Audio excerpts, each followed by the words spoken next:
Hello friends. तो आज हम इस लेक्चर में पढ़ेंगे एनवायरमेंटल पॉलिसीज एंड क्लियरेंस के बारे में कि एनवायरमेंटल पॉलिसी और क्लियरेंस क्या होता है। फॉर एग्जांपल जी, अब आप समझिएगा, जैसे आपका मैं बात करता हूँ किसी टाउन की। ठीक है, कोई टाउन है या कोई एक बड़ा प्रोजेक्ट है, कोई बहुत बड़ी बड़ी आपको मल्टी स्टोरी बनानी है, पूरी एक टाउनशिप डेवलप करनी है, या आपको कोई खेल का मैदान बनाना है, या कोई इंडस्ट्री डालनी है। ठीक है, तो इंडस्ट्री डालने के लिए क्या होता है कि सबसे पहले उसका इम्पैक्ट चेक किया जाता है कि एनवायरनमेंट पर क्या इम्पैक्ट आएगा, है ना। एनवायरनमेंट पे क्या उसका इम्पैक्ट आएगा, क्या वो एनवायरनमेंट को कितना नुकसान पहुंचाएगा, उसका कार्बन जो इमिशन है वो कितना होगा।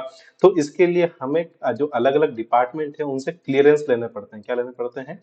क्लियरेंस लेने पड़ते हैं। तो आज उन क्लियरेंसेस, उन पॉलिसीज के बारे में हम जानते हैं इस लेक्चर में।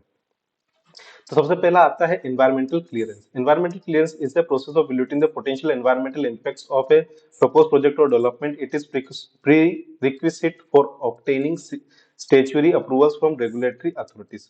तो जो भी एनवायरमेंटल डिपार्टमेंट होता है या एनवायरमेंटल रेगुलेटरी अथॉरिटी होती है, फॉर एग्जांपल आप कोई कहीं पर माइनिंग करना चाहते हैं ना, माइनिंग, तो माइनिंग का डायरेक्ट इम्पैक्ट जाता है एनवायरमेंट के ऊपर। सीमेंट की फैक्ट्री है ना, उसका डायरेक्ट इम्पैक्ट जाता है एनवायरमेंट के ऊपर। तो कोई भी बड़ा प्रोजेक्ट जो है उसका आपके एनवायरमेंट पे क्या इम्पैक्ट आ रहा है, उसे अपने को कैलकुलेट करना है और स्टैट्यूटरी अप्रूवल्स लेने हैं। तो इसके लिए क्या क्या है? सबसे पहला जो एक्ट आता है इसके अंदर एनवायरमेंटल प्रोटेक्शन एक्ट, ईपीए, आपको ये ध्यान रखना है। एनवायरमेंटल प्रोटेक्शन एक्ट जो कि कब आया? 1986 में आया। कब आया ये? 1986 में। आपसे क्वेश्चन पूछा जा सकता है कि एनवायरमेंटल प्रोटेक्शन एक्ट कब आया? 1986 में। Is the primary legislation for environmental protection in India, है ना। It empowers the central pollution control board and state pollution control boards to regulate and monitor environmental pollution। तो ये क्या करता है कि इसके थ्रू जो है अलग अलग सेंट्रल गवर्नमेंट की, है ना, सेंट्रल और जो आपकी स्टेट गवर्नमेंट है, उन दोनों में अलग अलग एनवायरमेंटल के डिपार्टमेंट बनाए, है ना। और वो क्या चेक करते हैं कि कोई भी प्रोजेक्ट है उसका कहीं एनवायरमेंट पर जो इम्पैक्ट है वो एक लेवल से ज्यादा तो नहीं आ रहा, कहीं वो पोल्यूशन एक लेवल से ज्यादा तो नहीं कर रहा है एनवायरमेंट में। वो केमिकल नदी में छोड़ना भी हो सकता है, वो डायरेक्ट जो आपका धुआं निकलता है चिमनियों से वो भी हो सकता है ना। तो ये सारी की सारी जो चेक कौन करता है? स्टेट पोल्यूशन कंट्रोल बोर्ड या सेंट्रल पोल्यूशन कंट्रोल बोर्ड। उसके बाद एक और चीज आती है एनवायरमेंटल इम्पैक्ट असेसमेंट। आजकल ये जो है कंपलसरी हो गया है ना। अभी नेक्स्ट लेक्चर में हम इसके बारे में पूरा पढ़ेंगे कि होता क्या है ना। Is a process to evaluating the potential environmental impacts of a proposed project or development. It is conducted as a part of environmental clearance procedure। तो आजकल environmental impact assessment जो है वो बहुत ज्यादा कंपलसरी हो गया है। जिन लोगों ने environmental से एमटेक किया है उनके लिए जो environmental engineering में जेईई की जॉब्स भी निकलती है। तो इसमें क्या होता है कि कोई भी प्रपोज प्रोजेक्ट है, कोई भी एक प्रोजेक्ट है, उसका एनवायरमेंट के ऊपर क्या इम्पैक्ट आएगा वो पूरा का पूरा इम्पैक्ट कैलकुलेशन किया जाता है।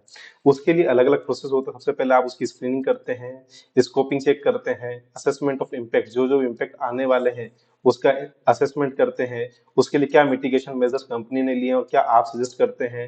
फिर आपका एनवायरमेंटल मैनेजमेंट प्लान क्या है ना। पब्लिक का क्या कंसल्टेशन है उस एरिया में रहने वाली, क्या डिसीजन मेकिंग है, और मॉनिटरिंग एंड इम्प्लीमेंटेशन, जो आपने प्लान प्रस्तुत किया है, जो भी आपकी कंपनी है, जो भी आपका प्रोजेक्ट है, उसका कैसे वो मॉनिटर कर रहे हैं और कैसे उसको इम्प्लीमेंटेशन करवाते हैं। तो ये अलग अलग है। इसके बारे में हम जो है डिटेल में अगले लेक्चर में पढ़ेंगे ना, ठीक है, एनवायरमेंटल इम्पैक्ट असेसमेंट के बारे में। फिर उसके बाद आता है फॉरेस्ट कंजर्वेशन एक्ट। ऑब्वियस सी बात है, ये भी आपको ध्यान रखना है। फॉरेस्ट कंजर्वेशन एक्ट 1980 में ये रेगुलेट करता है कि जो आपकी जो जंगल की जमीन है, ठीक है, जो जंगल की जमीन है उसको अपने को क्या करना है, उसको नॉन फॉरेस्ट्री पर्पस के लिए यूज नहीं करना है। और यूज करना है तो उसके लिए आपको बहुत सारे अप्रूवल लगेंगे, और स्पेशल अप्रूवल लगेगा ministry of environment forest climate change for any such diversion. किसी भी टाइप का आपको डाइवर्सन करना है, किसी भी टाइप का आपको उसके अंदर से हाईवे निकालना है, कोई रोड निकालना है, कोई सी भी एक्टिविटी करनी है, तो उसके लिए आपको direct ministry of environment forest and climate change से आपको अप्रूवल लेना पड़ेगा। कोस्टल रेगुलेशन जोन नोटिफिकेशन, है ना। तो कोस्टल एरिया भी जो है एनवायरनमेंट में अपन बहुत ज्यादा जरूरी है। 2019 में एक नोटिफिकेशन निकाला। इन्होंने क्या करा कि जो कोस्टल जोन पर जो है रेगुलेटरी जो एक्टिविटीज हैं वो बहुत ज्यादा रेगुलेट नहीं थी पहले। तो इन्होंने सारी की सारी एक्टिविटीज को रेगुलेट किया है कि इतनी शॉप होनी चाहिए, इससे ज्यादा नहीं होनी चाहिए, इतना पोल्यूशन उसके आसपास होना चाहिए, कचरा जो है वो लोग नहीं फैलाएंगे, ऐसे कुछ उन्होंने बहुत सारे रेगुलेशन उसके अंदर किए हैं। क्योंकि कोस्टल एनवायरनमेंट और उसके नेचुरल रिसोर्सेज जो भी हैं, वहाँ के जीव जंतु हैं, तो उनकी एक अपनी लाइफ है, उसको प्रोटेक्ट करना भी हमारा काम है। और उसके बाद air and water act, air prevention act है ना 1981, वाटर प्रिवेंशन एक्ट 1974। तो आपको ये ध्यान रखना है ना। Air and water pollution respectively they empower the central pollution control board and state pollution control board to monitor and regulate pollution levels.